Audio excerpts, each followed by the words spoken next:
어떤 스님이 물었다. 어떤 것이 불법의 큰 뜻입니까? 임재가 불자를 세웠다. 그러자 스님이 바로 하를 했다. 임재도 또한 하를 하니 스님이 무슨 말인가 하려고 머뭇거렸다. 이에 임재가 바로 때렸다. 켄 윌버의 의식 수준 모델에는 구조와 상태라는 구분이 있습니다. 구조 단계는 어린아이에서 성인으로 크는 의식의 발달 요소들을 말하는 것이고, 상태는 거칠고 미세한 체험의 수준을 의미합니다. 의식의 상태는 물질 수준의 거친 상태에서 미세한 정묘적 상태, 내용물이 사라진 원인적 상태, 이원성을 넘어선 순수 의식의 합일 상태까지로 수준이 나뉩니다. 상태는 한마디로 마음자리가 얼마나 투명해지는지에 대한 수준이라고 할 수 있는데, 모든 구조적 단계에서 낮은 상태에서부터 높은 상태까지 다 체험할 수 있다는 것이 켄 윌버의 설명입니다. 선의 경지는 어디일까요? 임재 스님처럼 귀가 멍멍하도록 하를 하고 불자로 사람을 때리는 것은 분명 거칠어 보이는데, 그 의식의 상태는 거친 것일까요? 임재가 복림 스님을 방문하니 복림 스님이 물었다. 물어볼 일이 있는데 괜찮겠는가? 임재가 말했다. 어찌 멀쩡한 살을 건드려 생채기를 내려고 하십니까? 복림과 임재의 주고받는 말이 이어집니다. 바닷속의 달은 맑고 맑아 그림자 없는데 논이는 물고기가 스스로 속는구나. 바닷속 달에 이미 그림자 없다면 논이는 물고기가 어찌 속겠습니까? 바람을 보고 파도가 일어날 것을 알고 물장구를 치니 장난감 종이배가 나부끼는구나. 외로운 달이 홀로 비추니 강과 산이 고요하고 긴 휘파람 한 소리에 하늘과 땅이 가을이로구나. 세치혀를 마음대로 놀려 하늘과 땅을 부시게 하는데 어디 한마디 알맞는 말을 해보라. 길에서 검객을 만나면 칼을 드러내야 하지만 시인이 아니라면 시를 바치지 말라. 복림이 말을 그치고 임재가 시를 지었습니다. 대도절동. 큰 길은 절대적으로 같아서 임향동서. 동으로도 서로도 갈 수 있으니 석화막급, 부싯돌을 쳐도 따라잡지 못하고 전광망통, 번갯불도 그물을 통과하지 못한다. 소리나 꽥 지르던 분이 갑자기 이렇게 돌변하기도 합니다만, 불자로 맞는 스님과 시어로 해체당하는 스님의 경지만 다를 뿐 임재가 가리키는 것은 같습니다. 물론 사람의 경지에 따라 같은 체험도 다양하게 해석될 수 있습니다. 할이 시끄럽고 방이 아픈 것도 사실이지만 방을 맞고도 꿈쩍하지 않는 체험도 분명히 있습니다. 임재의 시에 대해 위산이 앙산에게 묻습니다. 부싯돌도 안 되고 번갯불도 안 되는데 성인들은 무엇을 가지고 사람들을 위했는가? 스님 생각은 어떻습니까?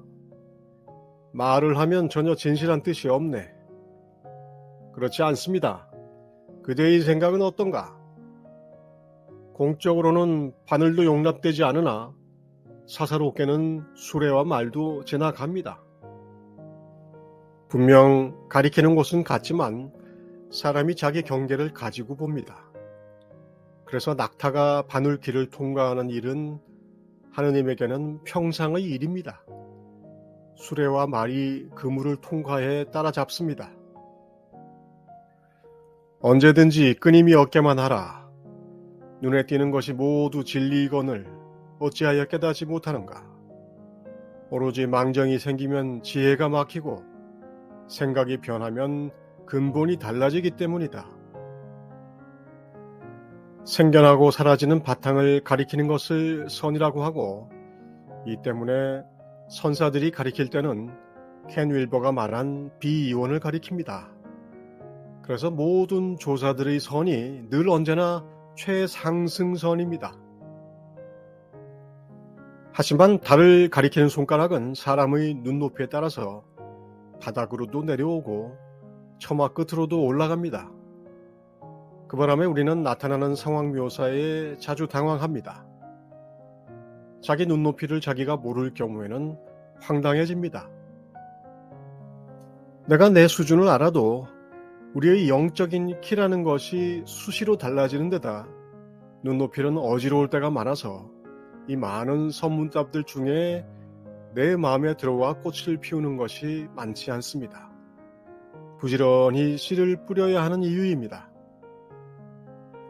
수산스님이 임재의 구절을 들어서 말했다. 제1구를 얻으면 부처와 조사에게 스승이 되고 제2구를 얻으면 인간과 천상에게 스승이 되며 제3구를 얻으면 자기 구제도 마치지 못한다. 어떤 스님이 물었다. 화상께서는 몇 번째 구절을 얻었습니까? 달이 진 삼경에 저자거리를 지난다. 불가의 진리에는 제1구, 제2구, 제3구가 있다고 합니다. 제1구란 상신실명입니다. 몸이 죽고 명을 잃은 상태, 이미 비이원의 격외 상태입니다. 이 상태는 이미 넘어버린 곳이라 근기에 따라 차이가 나는 것이 아닙니다. 제2구는 미계 구착이라 해서 입을 열기 전에 그르쳤다고 합니다. 제3구는 분기소추라고 해서 똥 치우는 빗자루 쓰레받기라고 합니다. 선에다 해석을 붙여 이해하려는 것이 제3구이고 어지러운 생각은 잠시 버렸지만 근처에서 헤매고 있는 것이 제2구입니다. 선은 제1구가 아니면 아무것도 아니라 나머지는 죄다 꽝입니다. 다음 기회에입니다. 달마가 서천으로 돌아가기 전에 제자들에게 말했다. 때가 되었다. 각자는 얻은 바를 말해보라. 도부가 말했다. 문자에 집착하지도 않고 문자를 버리지도 않음을 도로 삼아야 합니다. 그대는 나의 가죽을 얻었다. 총지가 말했다. 제가 아는 바로는 아난이 열반정토를 한번 보고는 다시 보지 못한 것과 같습니다. 그대는 나의 살을 얻었다. 도육이 말했다.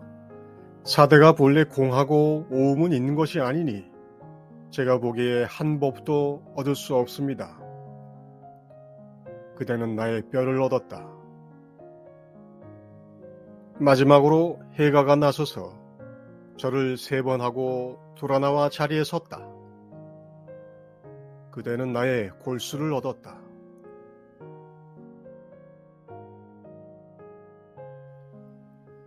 골수까지 다 내주고 남은 빈 허공이 눈부시게 가득하니 스님 다시 3배 올립니다.